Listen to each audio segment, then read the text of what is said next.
പവിത്രം സീരിയലിന്റെ latest episode review ആണ് പറയുന്നത്. അങ്ങനെ വിക്രമിനെ വീണ്ടും ജയിലിലേക്ക് തള്ളിവിടാൻ കാരണമായ കുറ്റം അത് സ്വന്തം വീട്ടിലെ ബന്ധുവിന്റെ ദുഷ്ടബുദ്ധിയാണെന്ന് വേദ പൂർണ്ണമായും തിരിച്ചറിഞ്ഞ ആ നിമിഷം ആ അറിവ് അവളുടെ നെഞ്ചിൽ കനൽ പോലെ എരിഞ്ഞു. കേസിന്റെ എല്ലാ തെളിവുകളും അവളുടെ കൈകളിൽ സുരക്ഷിതമായിരുന്നു. ഈ കൊടും ചതിയിൽ കൂട്ടുനിന്നത് വീട്ടിലെ മറ്റൊരാളാണെന്ന് വ്യക്തമായപ്പോൾ സംശയത്തിന്റെ മുന വിനായകനിലേക്ക് നീണ്ടു. തന്റെ ഭർത്താവിന്റെ നിഷ്കളങ്കത വേദയുടെ മനസ്സിൽ സൂര്യനെ പോലെ തെളിഞ്ഞുകൊണ്ടിരുന്നു. അതേ വിക്രം, നിങ്ങൾ തെറ്റൊന്നും ചെയ്തിട്ടില്ല. വിക്രം യാതൊരുവിധ തെറ്റും ചെയ്തിട്ടില്ല എന്ന കാര്യം വേദക്ക് ബോധ്യമായി. അധികം വൈകാതെ തന്നെ തന്റെ നിരപരാധിത്വം, വിക്രമിന്റെ നിരപരാധിത്വം വീട്ടുകാരെ എല്ലാവരെയും ബോധ്യപ്പെടുത്തണം. വിക്രമിന്റെ നിരപരാധിത്വം സുധാകര മാഷിനെയും കമലമ്മയും ബോധ്യപ്പെടുത്തണമെന്നൊക്കെ ഉറച്ചു തീരുമാനിക്കണ്ടോ വേദ. വിക്രമിന്റെ മനസ്സിൽ സ്വന്തം സഹോദരന്റെ സ്ഥാനം കൊടുത്തത് സ്വന്തം സഹോദരനെ പോലെ കണ്ടിരുന്ന ശ്രീകാര്യം ശ്രീനിവാസനാണ് ഈ ചതിക്ക് പിന്നിലെന്നറിയുമ്പോൾ വിക്രമിന്റെ ലോകം ഒരു നിമിഷം നിശ്ചലമാവും. ഇതേ സമയത്തിന് സത്യമെല്ലാം തിരിച്ചറിഞ്ഞതിനു ശേഷം വേദ ഓഫീസിൽ നിന്നും തിരിച്ച് വീട്ടിലേക്ക് കയറി വരുന്നുണ്ട്. കമലമ്മയുടെ അടുത്തെത്തിക്കൊണ്ട് തന്നെ നേർത്ത സ്വരത്തിൽ വേദ ചോദിച്ചു, അമ്മേ, വിനായകേട്ടൻ ഇങ്ങനെ തന്നെയായിരുന്നോ? വിക്രമിനെ പോലെ നിഷ്കളങ്കനായിരുന്നോ? ആ ചോദ്യം കമലമ്മയുടെ മനസ്സിൽ കാലപ്പഴക്കത്തിന്റെ മറന്നുപോയ ചില ചിന്തകളെ ഉണർത്തി. ഒരു ദീർഘനിശ്വാസത്തോടെ കമലമ്മ അതിൽ നിന്നും രക്ഷപ്പെടാൻ ശ്രമിക്കാതെ മറുപടി പറഞ്ഞു, അവൻ അന്നും ഇങ്ങനെ തന്നെയായിരുന്നു മോളെ. ആരുമായിട്ടും അധികം സംസാരിക്കാറില്ല. അവന്റെ ചിന്തയിൽ എപ്പോഴും പണം ഉണ്ടാക്കുക എന്നൊരൊറ്റ ലക്ഷ്യം മാത്രമേ ഉണ്ടായിരുന്നുള്ളൂ. കുഞ്ഞിലെ മുതലേ ജോലിക്കൊക്കെ പോകും. എന്നാൽ തടി അനങ്ങിയിട്ടുള്ള ജോലിക്കൊന്നും അവന് താല്പര്യമില്ലായിരുന്നു. എങ്ങനെ എളുപ്പത്തിൽ കാശ് നേടാം എന്ന ചിന്ത മാത്രമായിരുന്നു അവന്റെ മനസ്സിൽ എപ്പോഴും. കമലത്തിന്റെ വാക്കുകൾ മകനോടുള്ള വാത്സല്യത്തിനൊപ്പം നേരിയ നിരാശയെ നിഴലിച്ചിരുന്നു. അതേസമയം നന്ദിനി അടുക്കളയിലെ വാതിൽക്കൽ നിന്ന് പ്രത്യക്ഷപ്പെട്ടു. അവളുടെ കണ്ണുകളിൽ കനലെരിയുന്നുണ്ടായിരുന്നു. വേദ അമ്മയോട് സ്നേഹം കൂടി സംസാരിക്കുന്നതൊന്നും തന്നെ നന്ദിനിക്ക് ഇഷ്ടപ്പെട്ടില്ല. നന്ദിനി വന്ന് ചോദിക്കുന്നുണ്ട്, എന്തൊക്കെ കുറ്റങ്ങളാണ് അമ്മേ ഇവൾ അമ്മയോട് വന്ന് പറഞ്ഞു തരുന്നത്? നന്ദിനിയുടെ ചോദ്യം അമർഷം നിറഞ്ഞതായിരുന്നു. അത് കേട്ട് കമലമ്മക്ക് ദേഷ്യം വന്നു. നിനക്കെന്താ നന്ദിനി? വേദയെ കാണുമ്പോൾ മാത്രം നീ എന്താ ഇങ്ങനെയൊക്കെ സംസാരിക്കുന്നത്?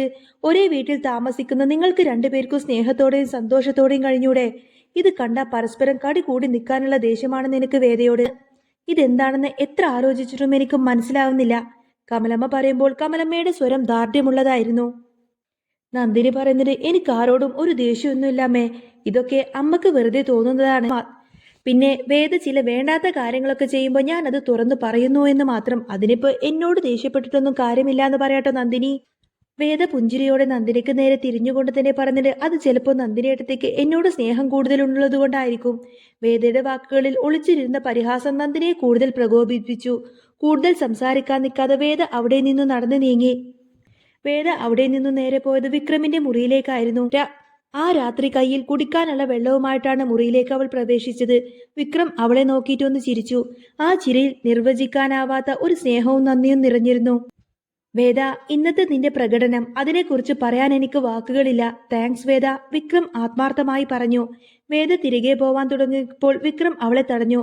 എന്താ നിനക്ക് പോവാൻ ഇത്ര ധൃതി? കുറച്ചും കൂടി നീയൊന്ന് ഇവിടെ ഇരിക്കാമോ? വിക്രമിന്റെ ആ ഒരു ചോദ്യം കേട്ടതോടുകൂടി തന്നെ വേദയുടെ നെഞ്ചിടിപ്പ് ഉയർന്നു. അവൾ ഒരു നിമിഷം വിസ്മയത്തോടെ തന്നെ വിക്രമിനെ നോക്കി. ആ മുഖത്ത് ഒരു തരം മൃദുവായ ഭാവം. ചിരിച്ചുകൊണ്ട് അവൾ നേരെ കട്ടിലിൽ വിക്രമിന് അഭിമുഖമായി വന്നിരുന്നു.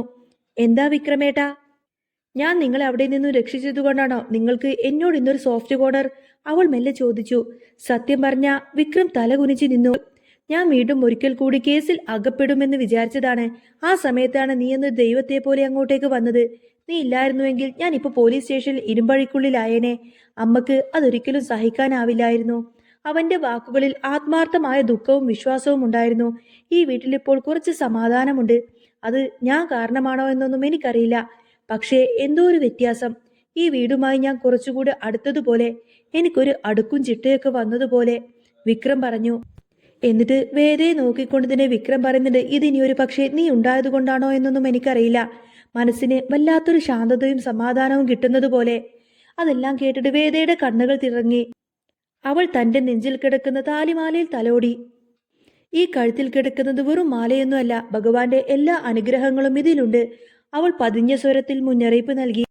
അതെ, വിനായകേട്ടൻ മനഃപൂർവ്വം നിങ്ങൾ കേസിൽ കൊടുക്കാൻ ശ്രമിച്ചതാണെന്ന് എനിക്ക് നന്നായിട്ടറിയാം. ഇത് ഇനിയും ആവർത്തിച്ചേക്കാം. അതുകൊണ്ട് നിങ്ങളൊന്ന് സൂക്ഷിക്കണം. ശ്രീകാര്യം ശ്രീനിവാസൻ പറയുന്നതൊന്നും തൽക്കാലം നിങ്ങൾ അനുസരിക്കരുത്. ഇതെന്റെ ഒരു റിക്വസ്റ്റ് ആയിട്ട് കാണണം. ഇത് കേട്ട് വിക്രമിന്റെ മുഖത്ത് ചിരി അങ്ങ് മാഞ്ഞു.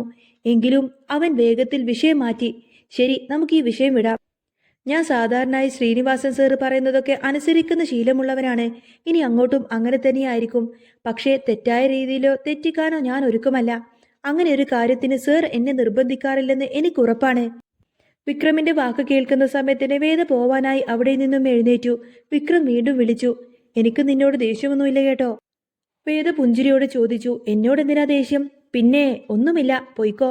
അവന്റെ വാക്കുകളിൽ ഒരു നാണം കലർന്ന ഇഷ്ടം ഒളിഞ്ഞിരുന്നു. വേദ പോയതിനു ശേഷം വിക്രം കട്ടിലിൽ ചാഞ്ഞിരുന്ന് അവളെക്കുറിച്ച് തന്നെ ചിന്തിച്ചു. അവന്റെ മനസ്സിൽ വേദയോട് വല്ലാത്തൊരു സ്നേഹവും പ്രണയവും നിറയുന്നുണ്ടായിരുന്നു. ആ ചിന്തകളോടെ അവൻ മെല്ലെ ഉറക്കത്തിലേക്ക് വഴുതി വീണു. അടുത്ത ദിവസം രാവിലെ തന്നെ വിക്രമും വേദയും ഒരുമിച്ച് അമ്പലത്തിലേക്ക് പോയി. ആ യാത്രയിൽ ഒരു പുതിയ അടുപ്പം അവരെ ബന്ധിപ്പിച്ചു. തിരിച്ചു വന്നതിനു ശേഷം വിക്രമാണ് അവളെ കോടതിയിലേക്ക് കൊണ്ടുവിടുന്നത്. വീടിന്റെ അടുക്കളയിൽ നന്ദിനിയും ശ്രീജയും ചേർന്ന് കപ്പ അരിയുകയായിരുന്നു. ആ സമയത്താണ് വിശ്വം അടുക്കളയിലേക്ക് വന്നത്. കപ്പ അരിയുന്നത് കണ്ടപ്പോൾ അവന്റെ കണ്ണുകൾ സന്തോഷം കൊണ്ട് തിളങ്ങി. ആഹാ, ഇതെന്താ, കപ്പയാണോ? കുറെ നാളായി കപ്പ കഴിച്ചിട്ട്. ഞാൻ ഇന്നലെ കൂടി വിചാരിച്ചതേയുള്ളൂ കഴിച്ചാ കൊള്ളാമെന്ന്. കൂടെ നല്ല മീൻകറിയും കൂടെ ഉണ്ടെങ്കിൽ ഹാ, എന്താ ടേസ്റ്റ്. ശ്രീജയെ പെട്ടെന്ന് വെക്ക്, എനിക്ക് വായിൽ വെള്ളം വരുന്നു. വിശ്വം ചിരിച്ചുകൊണ്ട് സന്തോഷത്തോടെ ശ്രീജയോട് പറഞ്ഞു. ശ്രീജ വളരെയധികം സ്നേഹത്തോടെ അവനെ നോക്കി ചിരിക്കുകയായിരുന്നു. എന്നാൽ വിശ്വത്തിന്റെ സന്തോഷം നന്ദിനിയെ പ്രകോപിപ്പിച്ചു. വിശ്വേട്ടന് വേറെന്താ ജോലി? ഇനി വെറുതെ ഇരുന്നിങ്ങനെ ഉണ്ണുകയല്ലാതെ മറ്റെന്തിനാ ഈ വീട്ടിലേക്ക് വരുന്നത്? മറ്റുള്ളവർ അധ്വാനിച്ചു കൊണ്ടുവരുന്ന കാശ് കൊണ്ട് തിന്നാനല്ലാതെ മറ്റെന്താണ്? നന്ദിനിയുടെ വാക്കുകളെല്ലാം തന്നെ വിഷം പോലെയായിരുന്നു തോന്നിയത്. ആ വാക്കുകൾ വിശ്വത്തെ വല്ലാതെ വേദനിപ്പിച്ചു. അവന്റെ സന്തോഷം പെട്ടെന്ന് തന്നെ തല്ലിക്കെട്ടു. മുഖം വിളറി വെളുത്തു, കണ്ണുകൾ നിറഞ്ഞു. ശ്രീജ സങ്കടത്തോടെ അവനെ നോക്കി. നന്ദിനി വീണ്ടും പറഞ്ഞു. ഒരു ജോലിയും ചെയ്യാതെ ചില്ലി കാശ് പോലും വീട്ടിലേക്ക് കൊടുക്കാതെ ഇരുന്ന് ഉണ്ണുക തന്നെയല്ലേ നിങ്ങൾ ഇപ്പോഴും ചെയ്യുന്നത്? കമലമ്മക്ക് ഇത് കേട്ടിട്ട് ദേഷ്യം സഹിക്കാൻ വയ്യാതെ കമലമ്മ പറയുന്നതിന്റെ മതി, നിർത്ത്. വിശ്വം കുറച്ചു കാലം ജോലിക്കൊക്കെ പോയതാണ്. പിന്നീട് എന്താണ് സംഭവിച്ചതെന്ന കാര്യം നിങ്ങൾക്ക് എല്ലാവർക്കും അറിയാലോ. വിനായകൻ കൊണ്ടുവരുന്ന കാശ് കൊണ്ട് മാത്രമൊന്നുമല്ല ഈ കുടുംബം മുന്നോട്ട് പോകുന്നത്. വിശ്വന്റെ വിയർപ്പിന്റെയും അധ്വാനത്തിന്റെയും ടെൻഷന്റെയും ഫലമൊക്കെ കൊണ്ട് തന്നെയാണ്. അല്ലാതെ വിനായകൻ ഒറ്റക്കൊന്നുമല്ല കുടുംബം നോക്കുന്നത്. അതുകൊണ്ട് നീ കൂടുതൽ ഒരക്ഷരം പോലും പറയണ്ട. നന്ദിനി, ഇനി മേലാൽ ഇങ്ങനെയുള്ള സംസാരം ഇവിടെ സംസാരിച്ചു പോവരുത്. ഇങ്ങനെയുള്ള സംസാരം നീ ഇനി ഇവിടെ സംസാരിച്ചു കഴിഞ്ഞാൽ പിന്നെ ഞാൻ ആയിരിക്കില്ല, ഇതിനൊക്കെ മാഷായിരിക്കും മറുപടി നൽകുന്നത് എന്നൊക്കെ പറഞ്ഞ് നന്ദിനിക്കൊരു താക്കീത് കൊടുക്കുകയാണ് കമലമ്മ.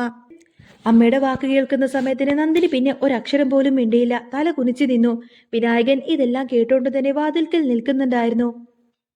വിഷമം സഹിക്കവയ്യാതെ വിശ്വം നിറകണ്ണുകളോടെ അവിടെ നിന്നും നടന്നുപോയി. ശ്രീജ കരഞ്ഞുകൊണ്ട് നേരെ മുറിയിലേക്ക് ഓടി. വിനായകൻ അവിടെ നിന്നു പോയതിനു ശേഷം ശ്രീജ ദുഃഖത്തോടെ വിശ്വനെ കെട്ടിപ്പിടിച്ചു കരഞ്ഞു. ഇതൊന്നും കേൾക്കാനൊന്നും എനിക്ക് വയ്യേട്ടാ, നമുക്ക് ഇവിടെ നിന്നും പോയാലോ? ഇതൊക്കെ കൊണ്ടല്ലേ നമ്മൾ നമ്മുടെ മോളെ ഇങ്ങോട്ടേക്ക് കൊണ്ടുവരാത്തത്, സ്കൂളിൽ ഇവിടെ തന്നെ ചേർക്കാത്തത്. ഇനി എന്നാ നമ്മളൊക്കെ സന്തോഷത്തോടെയും സമാധാനത്തോടെയും ജീവിക്കുന്നത്? എല്ലാവരുടെയും ആട്ടും തുപ്പും കേട്ട് ഞാൻ മടുത്തു. ശ്രീജയുടെ സങ്കടമെല്ലാം കേൾക്കുന്ന സമയത്തിന് വിശ്വം അവളെ വാത്സല്യത്തോടെ ചേർത്ത് പിടിച്ച് ആശ്വസിപ്പിച്ചു. വാക്കുകളൊന്നും പറയാതെ തന്നെ അവന്റെ കണ്ണുകൾ വേദന പറയുന്നുണ്ടായിരുന്നു. അന്ന് രാത്രി വിക്രം കസേരയിലിരുന്നിങ്ങനെ പുസ്തകം വായിക്കുന്ന സമയത്തിന് സുധാകര മാഷ് അങ്ങോട്ടേക്ക് വന്ന് അടുത്തു ചേർന്നിരുന്നു. അവർ തമ്മിലുള്ള അകലം ചെറുതായി കുറയുന്നതുപോലെ തോന്നി. മാഷ് കൊണ്ടുവന്ന കപ്പയുടെ കഷ്ണങ്ങൾ കണ്ടപ്പോൾ വിക്രം സന്തോഷത്തോടെ കമലമ്മയോട് പറഞ്ഞു. ഹാ, ഇത് നമ്മുടെ പറമ്പിലെ കപ്പയാണല്ലോ. കമലം ആകെ വിഷമിച്ചിരിക്കുകയാണ്. മാഷ് കമലത്തിനെ ഒന്ന് നോക്കി. പാതയിൽ വെച്ചപ്പോൾ കണ്ട്. പെരിച്ചായി കൊണ്ടുപോകാതിരിക്കാൻ വേണ്ടിയിട്ട് കൊണ്ടുവന്നതാണ്, മാഷ് പറഞ്ഞു. വിക്രം മാഷിനെയൊന്ന് നോക്കി. വർഷങ്ങൾക്ക് ശേഷം ആദ്യമായിട്ടാണ് മാഷ് തന്റെ മുഖത്തു നോക്കിയിട്ട് സംസാരിക്കുന്നത്. വിക്രത്തിനത് കേട്ട് വലിയ സന്തോഷായി. മാഷ് ഇന്ന് രാവിലെ കപ്പ പറിച്ചു കൊണ്ടുവരേണ്ടിയില്ലായിരുന്നു, കമലമ്മ വിഷമത്തോടെ പറഞ്ഞു. അതെന്താ കമലം നീ അങ്ങനെ പറഞ്ഞത്? മാഷിന്റെ ചോദ്യം കേട്ട് വിക്രം കമലത്തിനെ നോക്കി. കമലമ്മ നെടുവീർപ്പിട്ടു. ഇന്ന് കപ്പയുടെ പേരും പറഞ്ഞ് നന്ദിനി വിശ്വത്തെ എന്തൊക്കെയാ പറഞ്ഞത്? അവളുടെ സ്വഭാവം മാഷിനറിയില്ലേ? അത് കേട്ട് മാഷിന്റെ മുഖം ദേഷ്യം കൊണ്ട് കടുത്തു. അവൾക്കെന്താ ഈ വീട്ടിൽ എന്റെ മകനെ പറയാൻ? അവൾ ആരാ കമലം? എന്റെ മകനോട് അങ്ങനെയൊക്കെ അവൾക്ക് പറയാമോ? നീ നന്ദിനെ വിളിക്ക്. കമലമ്മ പറഞ്ഞിട്ട് വേണ്ട മാഷേ, ഇനി ഇതിന്റെ പേരിൽ ഈ വീട്ടിലൊരു വഴക്കൊന്നും വേണ്ട. കമലം, ഞാൻ നിന്നോട് മര്യാദക്ക് അവളെ വിളിക്കാനാ പറഞ്ഞത്, മാഷ് ഉറച്ച സ്വരത്തിൽ പറഞ്ഞു. കമലമ്മ ഉടനെ തന്നെ നന്ദിനെ വിളിക്കാൻ വേണ്ടി അവിടെ നിന്നും പോയി. അതിനിടയിൽ തന്നെ ശ്രീജ ദുഃഖിച്ചിരിക്കുന്നത് കണ്ട് വേദ അവളുടെ മുറിയിലേക്ക് പോയി ആശ്വസിപ്പിച്ചു. എന്താ ഏട്ടത്തി ഇത്? എന്തിനാ എങ്ങനെ വിഷമിച്ചിരിക്കുന്നത്? ആരെങ്കിലും ഏട്ടത്തി എന്തെങ്കിലും പറഞ്ഞോ? വേദയുടെ ചോദ്യം കേൾക്കുന്ന സമയത്തിന് ശ്രീജയ്ക്ക് സങ്കടം സഹിക്കാൻ കഴിയുന്നില്ല. ശ്രീജ കരഞ്ഞുകൊണ്ട് നന്ദിനി തന്നോട് പറഞ്ഞ കാര്യങ്ങളെല്ലാം തന്നെ വേദയെ കെട്ടിപ്പിടിച്ച് കരഞ്ഞുകൊണ്ട് തന്നെ പറഞ്ഞു. ഈ വീട്ടിൽ നിന്നും എനിക്ക് എത്രയും പെട്ടെന്ന് തന്നെ പോയാൽ മതി വേദ. എനിക്ക് ഈ വീട്ടിൽ നിന്നും എങ്ങനെയെങ്കിലും രക്ഷപ്പെടണം എന്നൊക്കെ പറഞ്ഞ് അവർ ഒത്തിരി നേരം കരഞ്ഞു. ശ്രീജേട്ടി ഒന്ന് കരയാതിരിക്ക്, ദേ ഇങ്ങ് വാ എന്നൊക്കെ പറഞ്ഞ് വേദ അവളെ ആശ്വസിപ്പിച്ചു. അപ്പോഴേക്കും നന്ദിനി മാഷിന്റെ അരികിലെത്തിയിരുന്നു. മാഷ് അവളെ രൂക്ഷമായിട്ടൊന്ന് നോക്കി. നീ ആരാ ഇവിടുത്തെ കാര്യങ്ങളൊക്കെ തീരുമാനിക്കാൻ നന്ദിനി? പേടിച്ചു വിറച്ചുകൊണ്ട് തന്നെ നന്ദിനി പറയുന്നുണ്ട്, ഞാൻ ഇവിടുത്തെ ഇളയ മരുമകളാണെന്ന് പറയുന്നതോടുകൂടി തന്നെ സുധാകരൻ മാഷ് പറയുന്നുണ്ട്, എങ്കിൽ പിന്നെ നീ ആ സ്ഥാനത്ത് നിന്നോളണം. ഇവിടെ വീട്ടിലുള്ളവരെ കുറ്റം പറയാനല്ല വിനായകൻ നിന്നെ താലി കെട്ടിയിട്ട് ഇങ്ങോട്ടേക്ക് കൊണ്ടുവന്നിരിക്കുന്നത്. മനസ്സിലായോ നിനക്ക്? ഇനി നീ എങ്ങാനും ഒരക്ഷരം വിശ്വത്തിനെ കുറിച്ച് പറഞ്ഞു കഴിഞ്ഞാൽ പിന്നെ നീ ഒരിക്കലും എന്റെ മരുമകളായില്ല. ഇത്ര കാലം മരുമക്കളായിട്ടില്ല, മക്കളായിട്ടാണ് ഞാൻ നിങ്ങളെയൊക്കെ കണ്ടിരുന്നത്. ഇനിയിപ്പോ നീ ആയിട്ട് അത് തെറ്റിക്കരുത് എന്നൊക്കെ സുധാകരൻ മാഷ് പറയുന്ന സമയത്തിന് നന്ദിനി ഒന്നും മിണ്ടാതെ അങ്ങനെ തല കുനിച്ച് നിൽക്കുകയാണ്. നന്ദിനി, നിന്നോട് മുഖത്ത് നോക്കാനാ പറഞ്ഞത് എന്ന് മാഷ് വീണ്ടും അലറി. ഭയന്ന് വിറച്ചുകൊണ്ട് തന്നെ നന്ദിനി മാഷിന്റെ മുഖത്തേക്ക് നോക്കി. ഞാൻ പറഞ്ഞത് നീ കേട്ടോ? കേട്ടു വച്ചാ? സുധാകരൻ മാഷ് കമലത്തിനോട് പറഞ്ഞിട്ട്, കമലം, ശ്രീജയും വിശ്വത്തിനെയും ഇങ്ങോട്ടേക്ക് വിളിക്ക്. കാര്യങ്ങളെല്ലാം മനസ്സിലായതിനു ശേഷം വിക്രം വിനായകനെയും നന്ദിനെയും ദേഷ്യത്തോടെ നോക്കി. കമലമ്മ വിശ്വത്തിനെ വിളിക്കാൻ വേണ്ടി അകത്തേക്ക് പോയി. അപ്പോഴേക്കും വിക്രം നന്ദിനിയോട് പറഞ്ഞു, അല്ലെങ്കിലും നന്ദിനിയടുത്തേക്ക് ആരോട് എങ്ങനെ സംസാരിക്കണമെന്നൊന്നും അറിയില്ലല്ലോ. വിശ്വനും ശ്രീജിയടുത്തേക്കും കൂടി സുധാകരൻ മാഷിന്റെ അടുത്തേക്ക് വന്നു നിന്നു.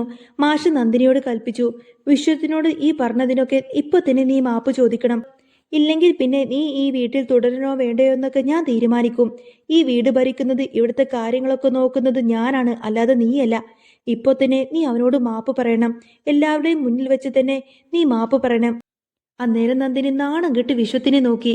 എന്നോട് ക്ഷമിക്കണം വിശ്വേട്ടാ, ഇനി ഞാൻ ഇങ്ങനെയൊന്നും പറയില്ല. അന്നേരം സുധാകരൻ മാഷ് പറഞ്ഞിട്ട്, ശ്രീജിയോടും പറയണം നന്ദിനി. ശ്രീജ കണ്ണീരോടെ തലയാട്ടി, വേണ്ടച്ച, ഇനി ഇങ്ങനെയൊന്നും പറയാതിരുന്നാ മതി. വിക്രം ദേഷ്യത്തോടെ നന്ദിനെയും വിനായകനെയും നോക്കി. അവസാനമായി വിനായകനെ നോക്കിക്കൊണ്ട് തന്നെ വേദ പറഞ്ഞു, ചിലർ മറ്റുള്ളവരെ ചതിച്ച് സ്വന്തം കുടുംബത്തെ മറന്ന് ലാഭത്തിന് വേണ്ടിയിട്ട് എന്തു ചെയ്യാൻ മടിക്കാത്തവരാണ് അച്ഛ. വിനായകൻ കോപത്തോടെ വേദയെ തുറച്ചു നോക്കി. ആ നോട്ടത്തിൽ വരാനിരിക്കുന്ന വലിയ പോരാട്ടത്തിന്റെ സൂചനകൾ ഉണ്ടായിരുന്നു. വേദ എന്തൊക്കെയോ മനസ്സിലാക്കിക്കൊണ്ട് തന്നെയാണ് തന്നെ നോക്കിയിട്ട് ഇങ്ങനെയൊക്കെ സംസാരിക്കുന്നത് എന്നുള്ള കാര്യമെല്ലാം തന്നെ വിനായകന് ബോധ്യപ്പെട്ടിട്ടുണ്ടാവും. അതോടുകൂടെ തന്നെ വേദയെ കണ്ടതോടുകൂടി തന്നെ വിനായകൻ ഇങ്ങനെ ചൂളി നിൽക്കുന്നതും കാണിച്ചുകൊണ്ടാണ് കേട്ടോ എപ്പിസോഡ് പൂർണ്ണമാവുന്നത്. അപ്പോൾ നിങ്ങൾക്ക് ഈ ഒരു ചാനൽ ഇഷ്ടമാവുകയാണെങ്കിൽ സബ്സ്ക്രൈബ് ചെയ്യാനും സപ്പോർട്ട് ചെയ്യാനൊന്നും മറക്കരുത്.